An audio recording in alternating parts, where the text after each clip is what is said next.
પોરબંદરના આશીર્વાદ વિકલાંગ ટ્રસ્ટ દ્વારા નેશનલ કક્ષાએ મેડલ મેળવેલ દિવ્યાંગોનું સન્માન કરવામાં આવ્યું હતું, જેમાં જિલ્લા ભાજપ પ્રમુખ અને શહેર પ્રમુખ સહિતના આગેવાનો ઉપસ્થિત રહ્યા હતા। પોરબંદર જિલ્લામાં તાજેતરમાં ખેલ મહાકુંભ તેમજ વિવિધ રમતોની સ્પર્ધા યોજાઈ હતી। આ સ્પર્ધામાં દિવ્યાંગ બાળકો માટે પણ ખાસ સ્પર્ધાનું આયોજન કરવામાં આવ્યું હતું।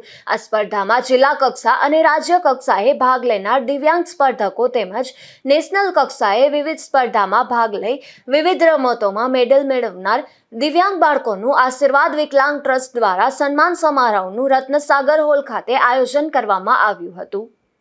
નમસ્તે, હું પૂનમ જુંગી શ્રી આશીર્વાદ ચેરિટેબલ ટ્રસ્ટના ડાયરેક્ટર છું અને આજ રોજ અમારો એક એવો પ્રોગ્રામ ગોઠવ્યો છે કે જે આપણા પોરબંદરના અનમોલ બાળકો છે, જે દિવ્યાંગ બાળકો છે, જે જિલ્લા કક્ષાએ પણ રમવા જાય છે, રાજ્ય કક્ષાએ જાય છે અને આ વખતે નેશનલ કક્ષામાં પહેલી વખત રમવા ગયા હતા અને ત્યાંથી નંબર લઈને આવ્યા છે, જે આપણા બધા માટે ખૂબ ગૌરવની વાત છે।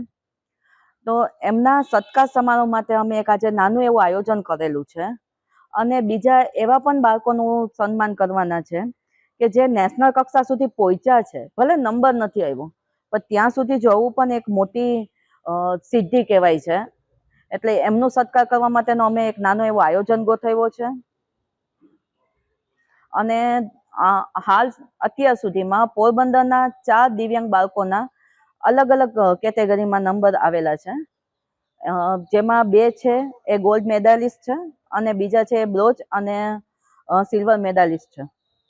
આ સન્માન સમારોહમાં પોરબંદર ભાજપના જિલ્લા પ્રમુખ ડોક્ટર ચેતનાબેન તિવારી, શહેર પ્રમુખ સાગર મોદી અને ખારવા સમાજના અધ્યક્ષ રણછોડભાઈ સિયાર સહિતના આગેવાનોએ ખાસ ઉપસ્થિત રહ્યા હતા। નિપુલ પોપટ સાથે અશોક થાનકી, ગુજરાત ન્યૂઝ, પોરબંદર।